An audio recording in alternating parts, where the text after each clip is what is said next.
Hello, everyone, and welcome to Raw and Real. And if you've just joined us, it's myself, Keye, and I'm speaking to Sonia KIllik. Sonia is a metaphysician, self-development specialist, a doctor. Sonia, I don't know, I've read doctor somewhere. I hope I'm correct in saying that. That's just from the metaphysics. No, I'm definitely not going to perform surgery. Sonia's written 2 books. She is a single mother, and we're here to talk about pretty much whatever comes up. And we've chatted a little bit before we went live just about trauma release therapy and being in fight or flight and going into neutral states and a whole bunch of things. So I think we're just going to carry on with our conversation where we left off. So yeah, here we are. So you titled it How to Shake the Past and Shape Your Future, and that was the title of my second book. So the thing is exactly carrying on from what we were speaking about, is we carry our past into every waking moment that we're experiencing at this time. So all of our pain, all of our disappointments, all of our trauma, and all of our preconceived ideas, we are, we've got this, the cliche about carrying around baggage. We literally have, however many years you've been on this planet, all of this on our shoulders, and it affects, we are unable to respond neutrally to life, with new eyes to life. So any experience that we're presented with, any new person that we're experienced with, it's all viewed and reacted to behind this layer of, well, what happened to me for the last 20, 30, 40 years. And if we don't take the time to free ourselves from that conditioning and from those memories, then we're going to spend our life reacting and probably always be disappointed, and always in a fear-based state, which sucks. And like you say, we're carrying so much baggage from our parents, from, if you believe in past lives, then from that. Yeah. Just from the environment. There's so many stress that's been carried in our body. And you and I were talking earlier about holotropic breath work, which we both did with Pam Rue, amazing facilitator.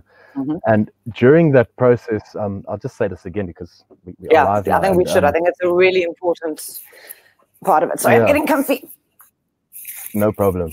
So if I recall what happened to me, I went to Pam because I was experiencing panic attacks a few years ago, and I would be driving and I'd get into a panic state and I would have to pull over, and it was quite a messy situation. But when I went to Pam, she said to me, you're going to breathe through this panic. You're going to do this, you're constantly, you're breathing deeply in and deeply out. And it almost is like, you get into the state where, like we were saying earlier, my fingers started to curl up and my body started to curl up, and it just shows how much I'm holding on to, how much stress there is for my body to go into that state. So to be able to release that is such an important thing, and I'm so grateful that I did that holotropic breath work, because I was able to let go of this panic attacks and to let go of so much stress in that moment.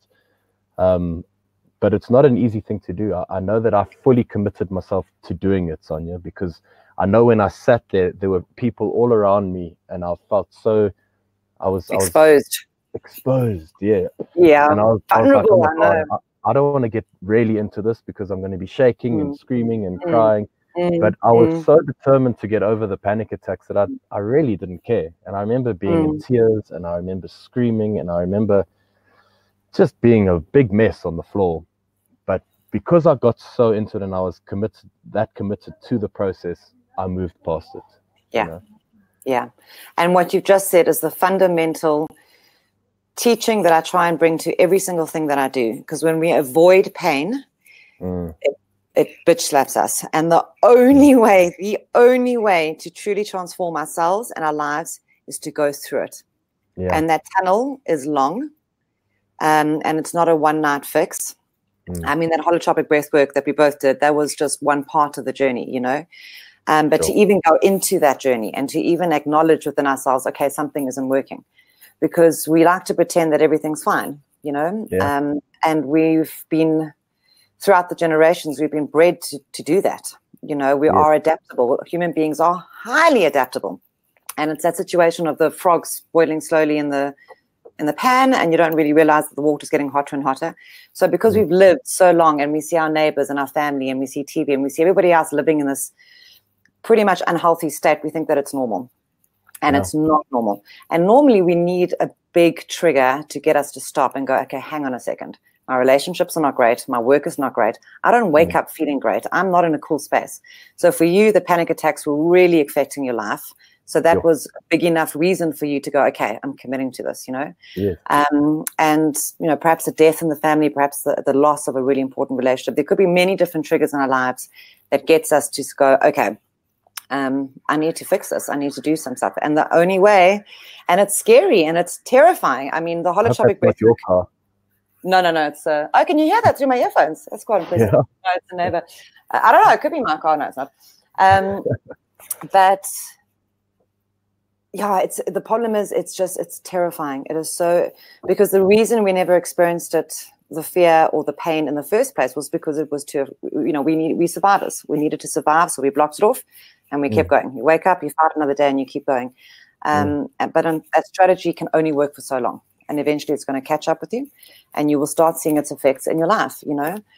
And yes, it does. It takes a lot of courage to walk that path. You know, Sonia, we work in different areas. I work more with kids and teenagers, and I think you work more with adults, right? And there's an exercise I take kids through called the blessing and the stressing. And you just made me think of it now. Because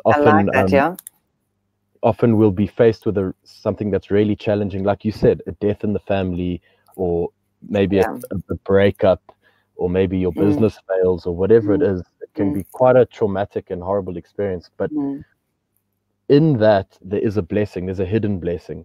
So just like when I was having panic attacks, it was such a, oh my God, like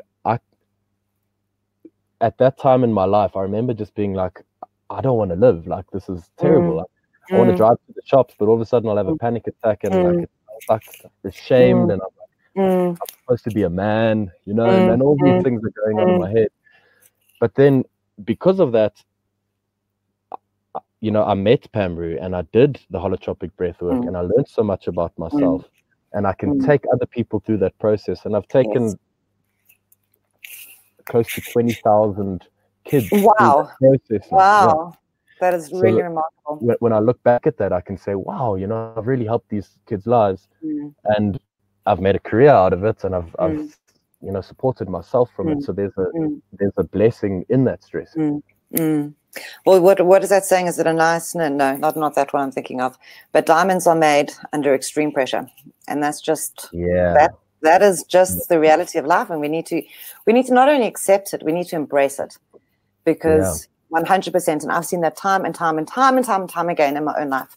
Every single really difficult challenge that I've been faced with, without a doubt, I am so grateful for, because I would never have been shaped to who I am without those, you know. But the difference is that I was not only willing, but quite excited to go into the process, you know, because I enjoyed watching myself unfold. I enjoyed discovering more things and figuring it out. And it's it's like saying to somebody who's never tasted chocolate, how do you describe it to them, you know? And when I try and describe to people, like, go into the pain, go into it and stay there, you know, it's very difficult for people to understand that it's going to be remarkable and beautiful unless they've done it themselves. You know. And, you know, another thing I've noticed is, so many people avoid pain, and it's so easy these days because you've got your phone, you've got a million notifications from a million different platforms. So it's so easy to just keep yourself busy and never go inward.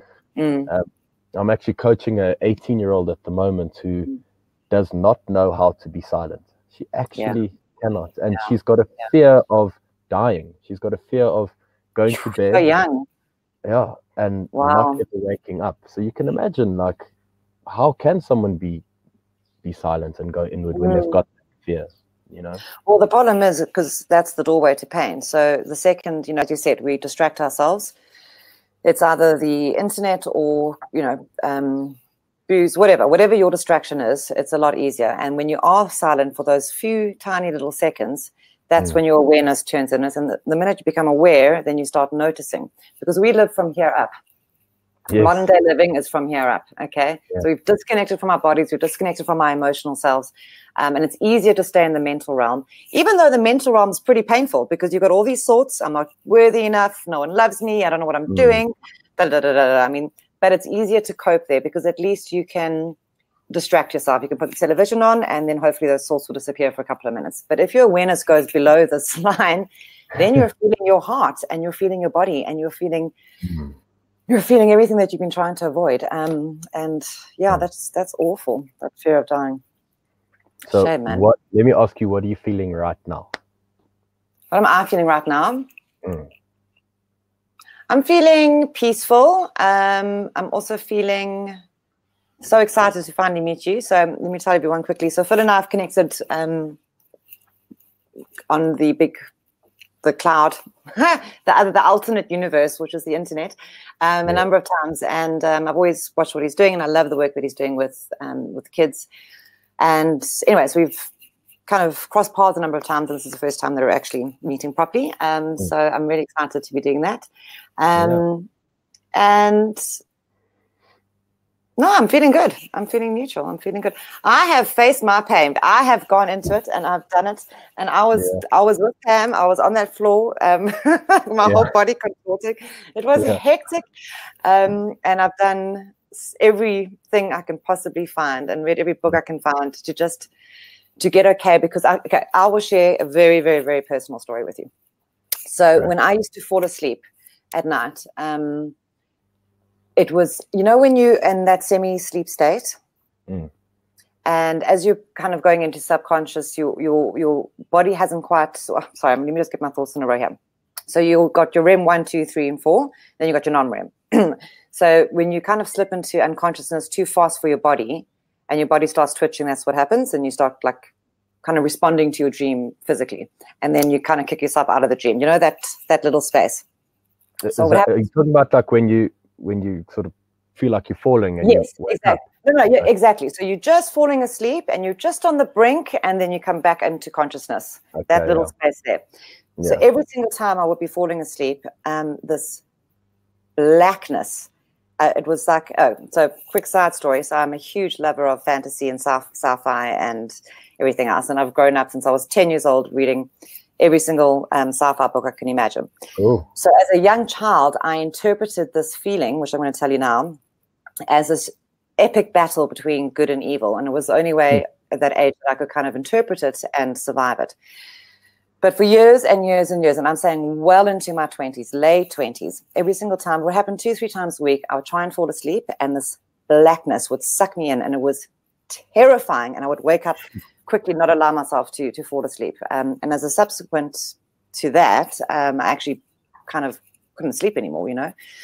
Anyway,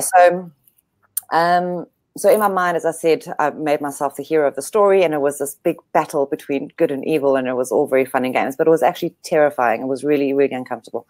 And then the one night, and this was fairly recently, my daughter was just born. It was a really hard time in my life. She was probably about a year old. I was already getting divorced, staying by myself. It was a really hard time.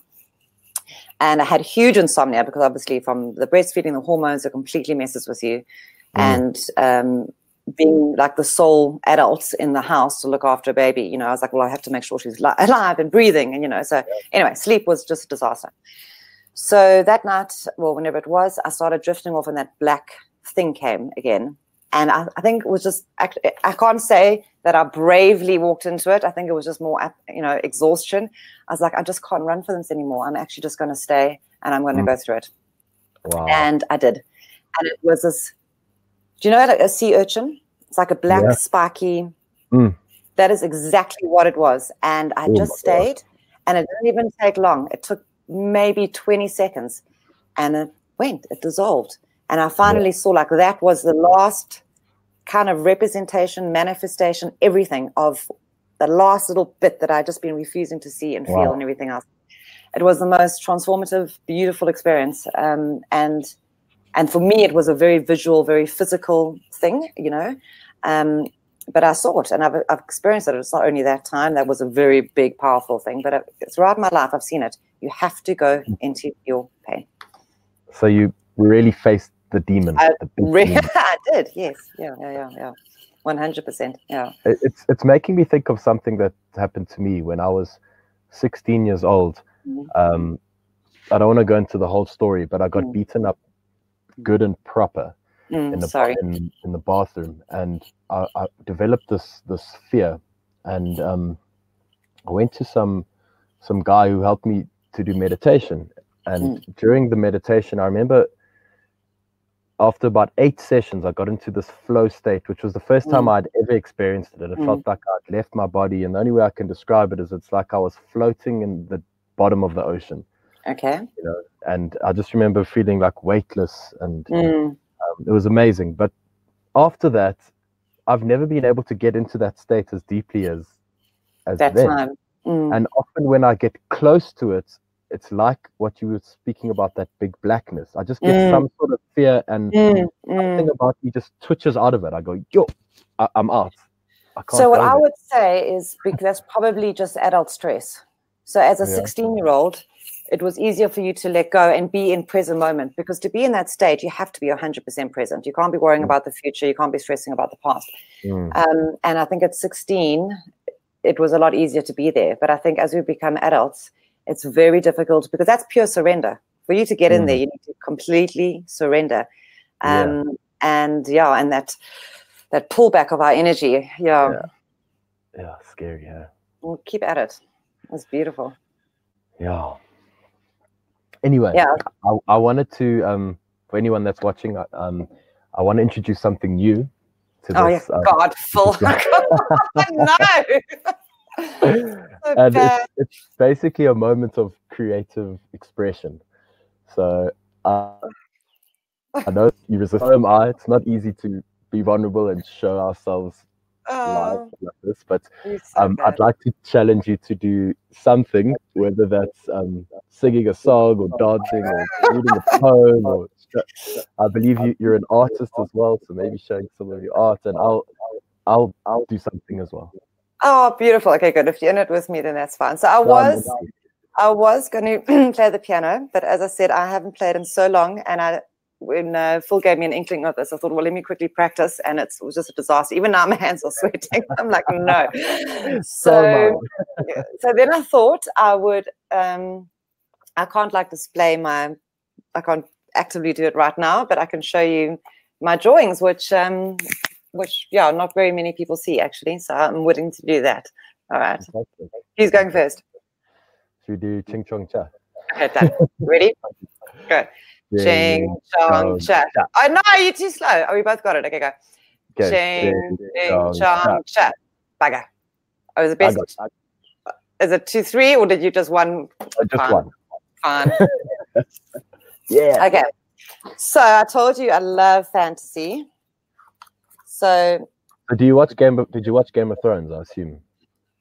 You see, immediately I get offended. I read Game of Thrones. But yes, right, I watched Game of Thrones as well. Of course I watched Game of Thrones.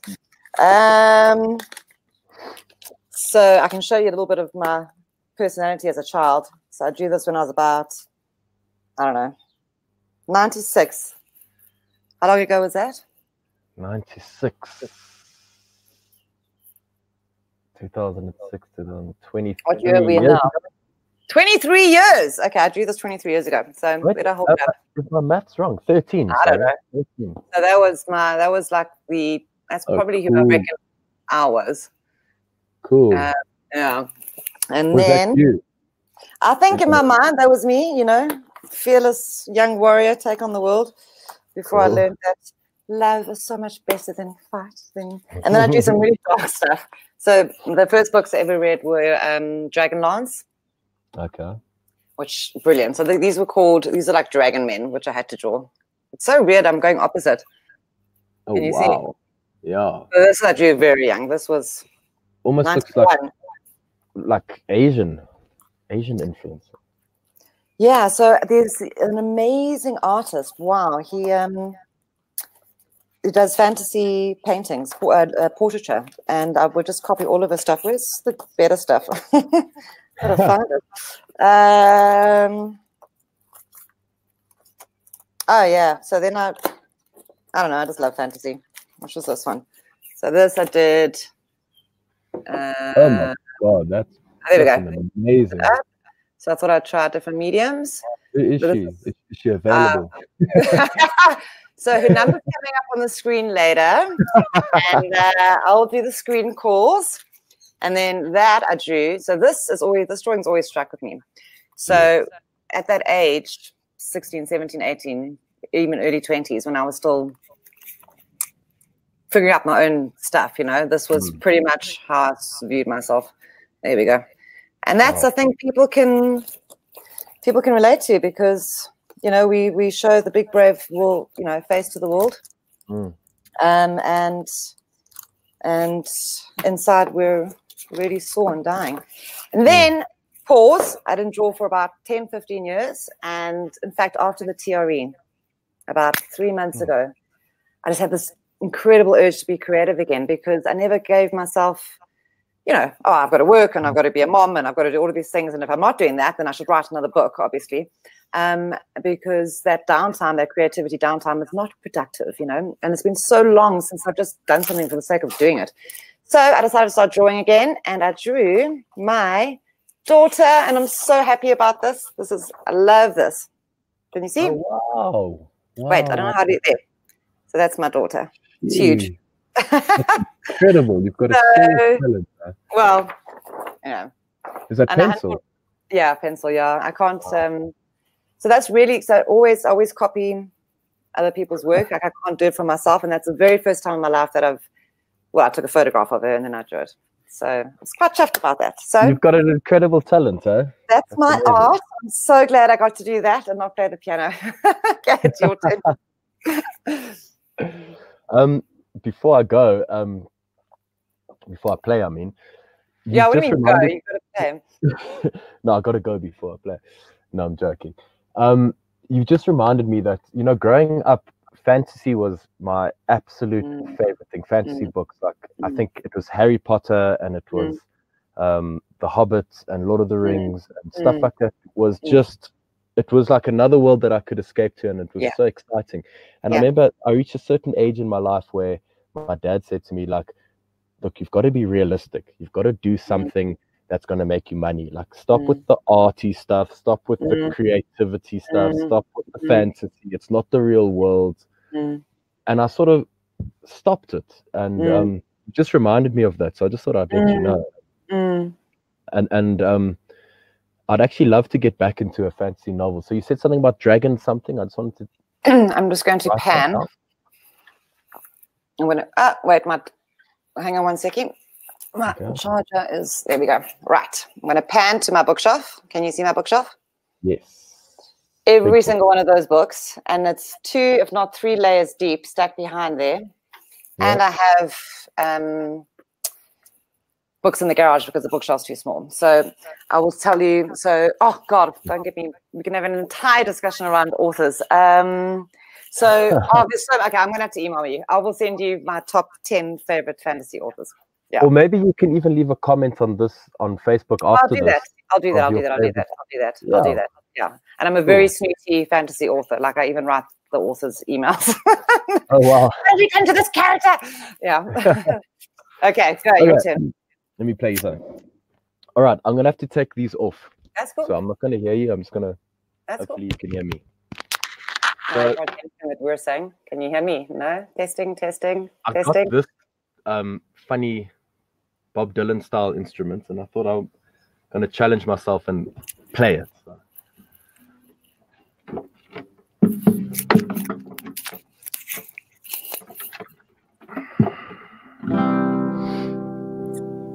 All right, this is a song called San Francisco Bay Blues by Eric Clapton.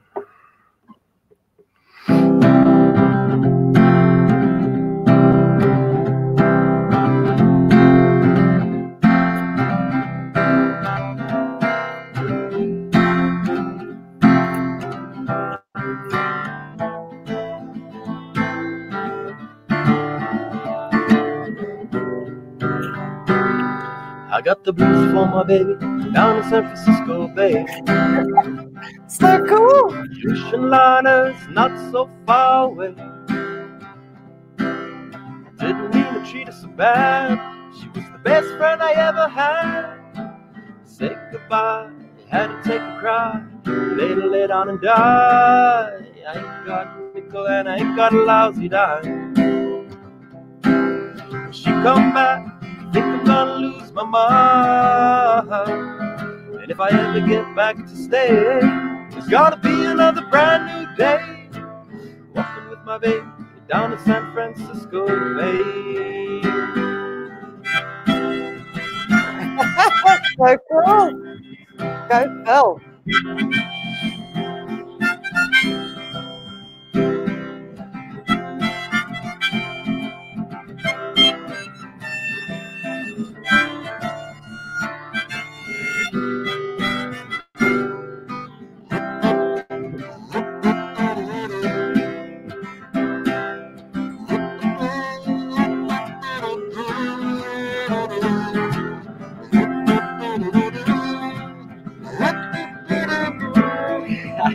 That's pretty awesome.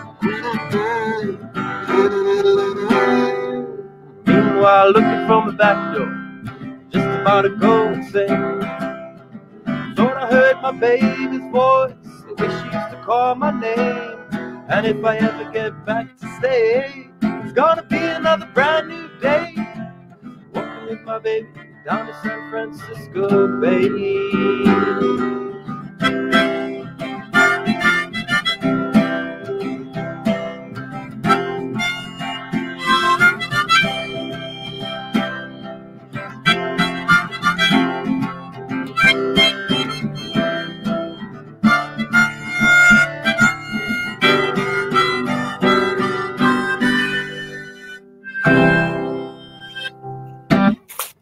Wow!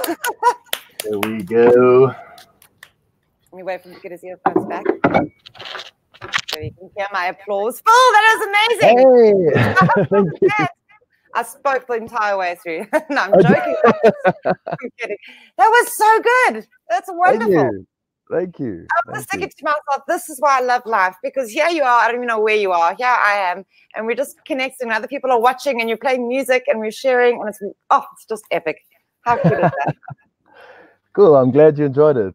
That's so good. And you know what? I really hope that you give more energy to your creative pursuits, because you're talented, and there's space for both. You know, I'm probably speaking to myself as well right now, but I think you now right here, while it's being recorded, that we both commit more time and energy to just creating art. You know. Well, you know, interesting you say that, because how much time do you give yourself, say, in a week to do your art and do your creativity and do the things that you're passionate about? You know what I do? I create to-do list items on like reminders. You know, draw. It's like, that's ridiculous. Like, why can't? And sure, we have to be realistic and we have to be practical. And yes, life happens, but no, not enough. Well, it's changed the last 3 months, definitely. But yeah, not enough. Cool. I'm going to do more. Inspired me. I've been making it like part of my morning routine. So part of my morning routine is going to gym, and then the other part is learning the piano. It's just like it's something I'm so passionate about, and it's lit something up in me that even the guitar can't do. You know, I love the guitar, but I've played it for so many years it almost feels a little stale. But the piano is this new instrument. It feels like it can. It's infinite. You know. So in the comments, I'm going to include my 2 favorite composers, Ludovico Nwadi and Philip Glass. Ludovico! Oh my God! You know Ludovico? I love Ludovico. Do you know what I found recently? Like 2 days ago, I found a remix of one of his tracks. Yeah? Fuck, it is so beautiful and so hot. Yeah, I can't stop listening to it. Yeah. I know okay, cool. And Philip Glass. Music. So I listen to Ludovico when I'm gardening, by the way. So weirdly enough, the song I was going to play now was one of his pieces, the easiest pieces. So one of my challenges in that. Hang on. I'm not doing it. I'm telling you now I'm not doing it, especially after that performance. No. So where am I going, Ludwika? If there is anyone watching, by the way, please put a comment and let us know what you think. And yeah, just say something, and we'll respond. So back to you, Sonia. Is L before or after S? A, B, C, D, E, F, G, H, I, J, K, L, L, M, N, O, P. Yeah. Right. It is called... I'm going to guess. Okay, go. No, it's La Linea Scura. Ah, okay. And the only reason I chose La Linea Scura because when I bought his music book, it was the easiest looking one because, I mean, his pieces are so complex and yeah. Oh, it's playing. Oh, it's so beautiful. But so there's so many things I want to do in my life, and I'm passionate about piano as well. I absolutely love it. So what I said to myself was I just don't have the time to dedicate as much time as becoming a really good pianist needs now. So it has been allocated to my 60s. When I'm in my 60s, that is what I'm doing, and I will not leave this planet without playing at least 3 or 4 of his pieces. But I mean, you're 7 on the Enneagram. 6. Counterphobic 6. Ah, wow. Okay, you're the one I don't understand. Oh, really? Okay. Yeah, that's the only one I really don't get, that one. But you don't seem like it. You seem like a 7. I'm a 7. Oh, you're a 7. Okay. Okay. But I do have a 7 wing. 5 some years ago. Yeah. Oh, really? Yeah. Okay. Which is the mother supposedly the scientist. And I've actually got a gift for you. I'm obviously not going to do it now. But, I'll send it to you as a private message. I've been learning Ludovico on the piano, so I'll play a song for you and I'll send it to you. Yeah. Yay! Yay! Oh, how exciting! Awesome. Cool. Thank you. So anyway, I wanted to ask you, and maybe this will help some of the listeners out there. Our topic is how to shake the past and shape your future. So have you got any advice or,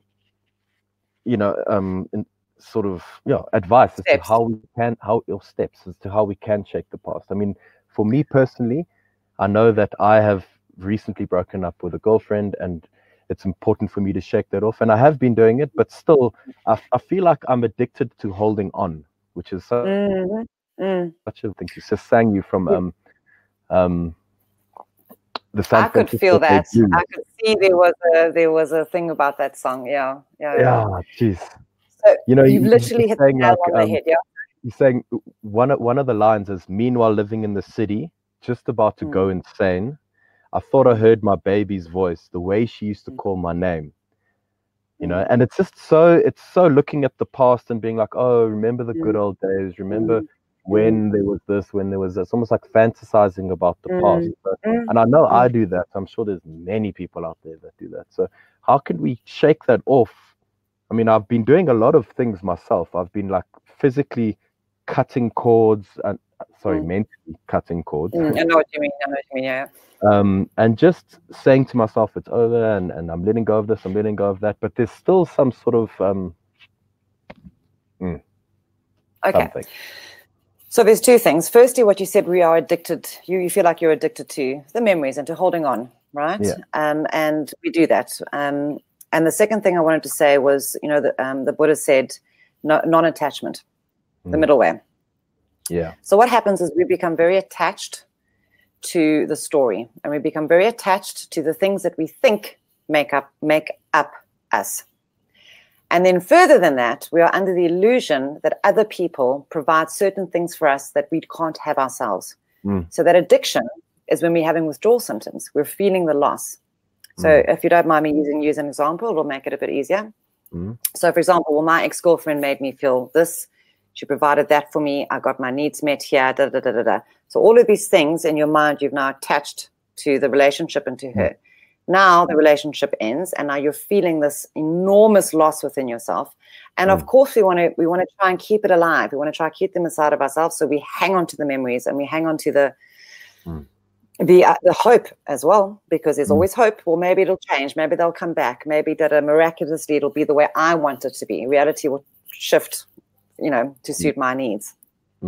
So what we need to do is, and it's quite a humbling process, and it's literally as easy. You know what? It's just time. It's really time. You need to sit down for half an hour, and you need to say, okay, what was I getting from the relationship? Realistically, very realistically. Okay. Now, what have I got within myself? because we're only going to feel that loss if we feel that we ourselves are empty. Yeah. So if you only feel that you are getting love from another and that other stops the love, of course we're going to feel empty. Of course we're going to feel depressed and desperate and everything else. Whereas if we're like, well, actually that love that I'm looking for blossoms within myself, then I am actually okay. I'm okay with things transitioning in and out of my life. And that's self-love. Every time we talk about, self-love is the new buzzword, everyone talks about it. But can you truly love yourself? And we have to start shifting our mindset away from wake up in the morning and we're always looking out. Okay, where am I going to get my fix from? Okay, and it starts with a cup of coffee.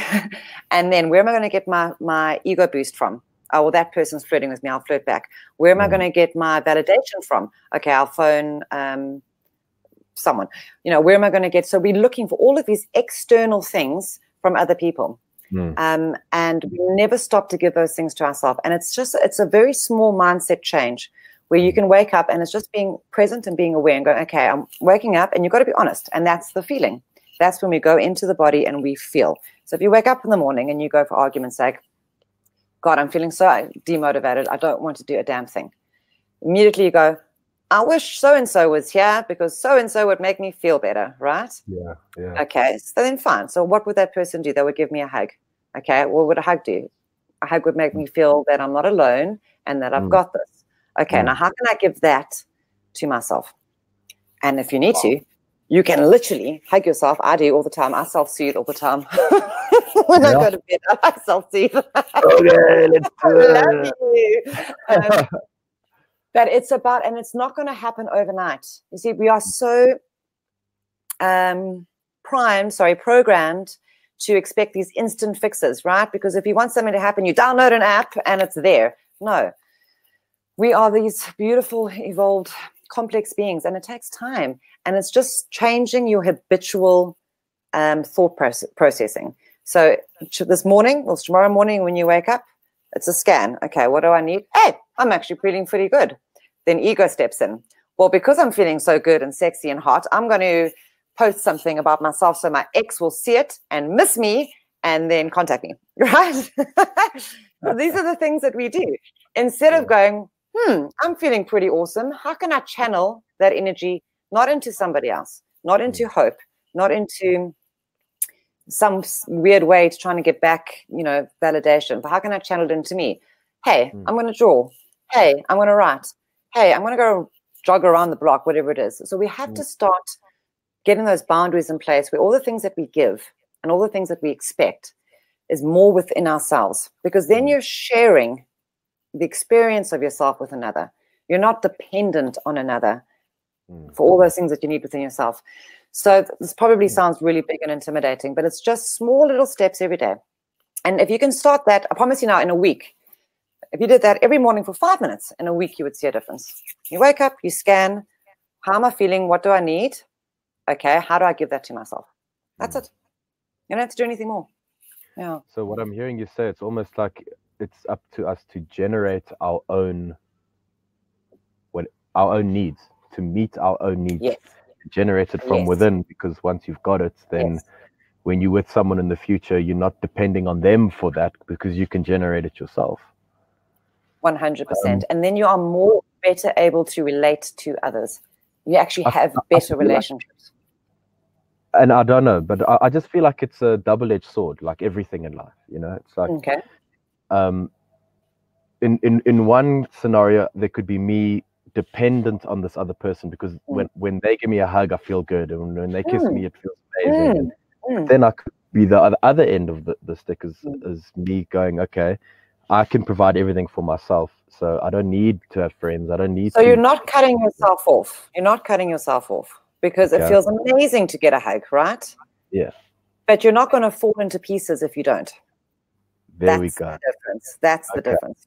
So of course you're open. Of course, embrace the experiences and the friendships and the love that we have from everybody else, but you're not dependent on it.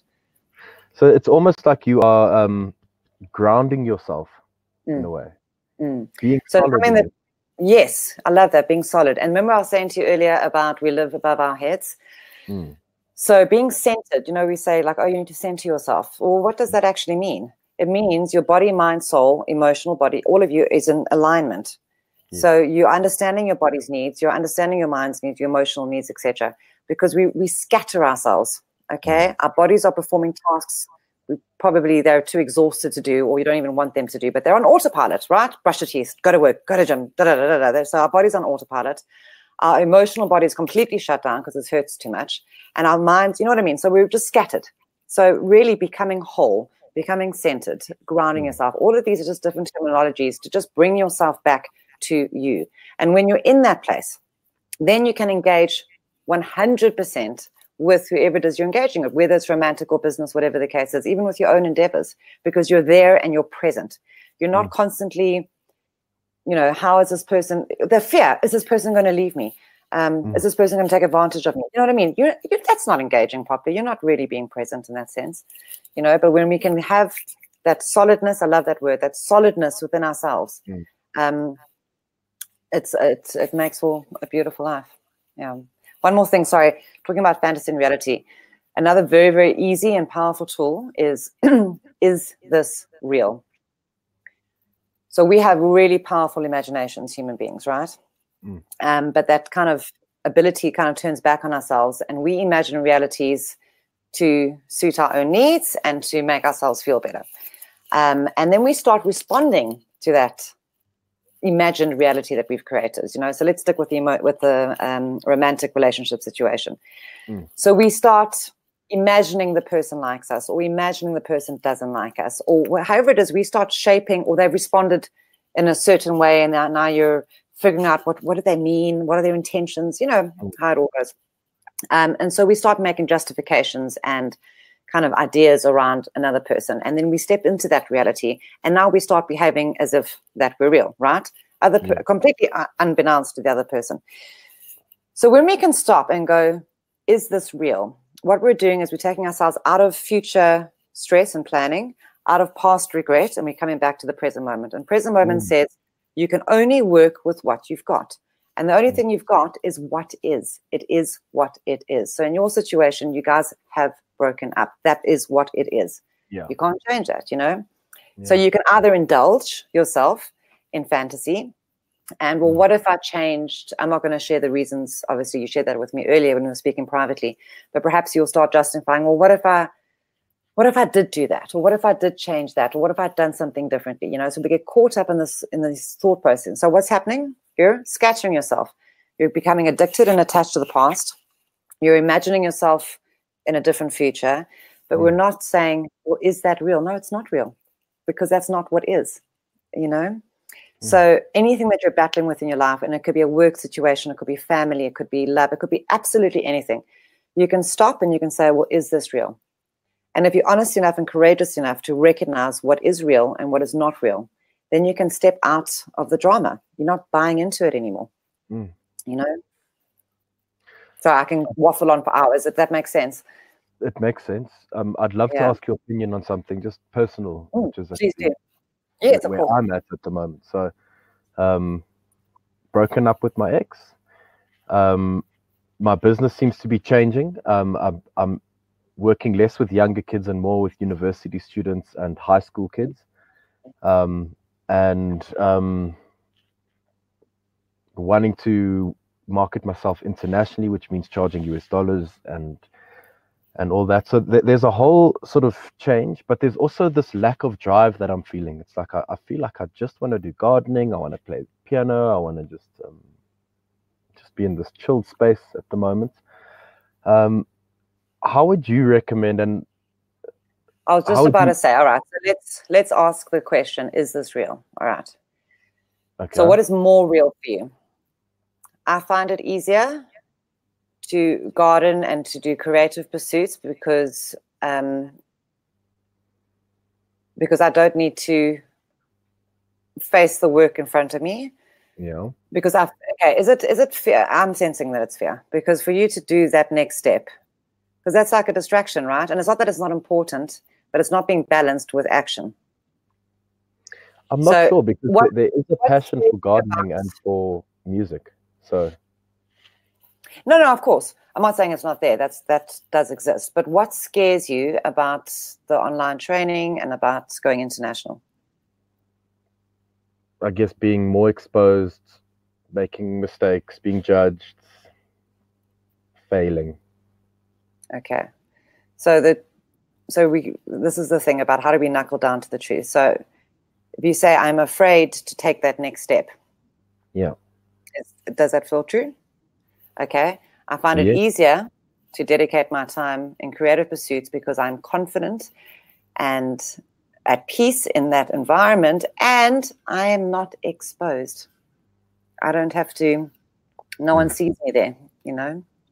It's safe. Yes. It's safe. Yes, it is safe. Yeah. Yeah. Okay. Yeah. So that resistance that you're feeling towards taking that next step, it's and a lot of times people will interpret that as, oh, well, it must not be the right thing because, you know, I'm just not feeling passionate about it. Well, actually, I have a saying, and it's go towards your discomfort. Whatever frightens you, you need to move towards it with everything you've got, because like we were saying right in the beginning, that's where, was it blessings, stressings with blessings? Yes, the blessing and the stressing. So this is your current stress right now, and you know that on the other side it's going to be beautiful.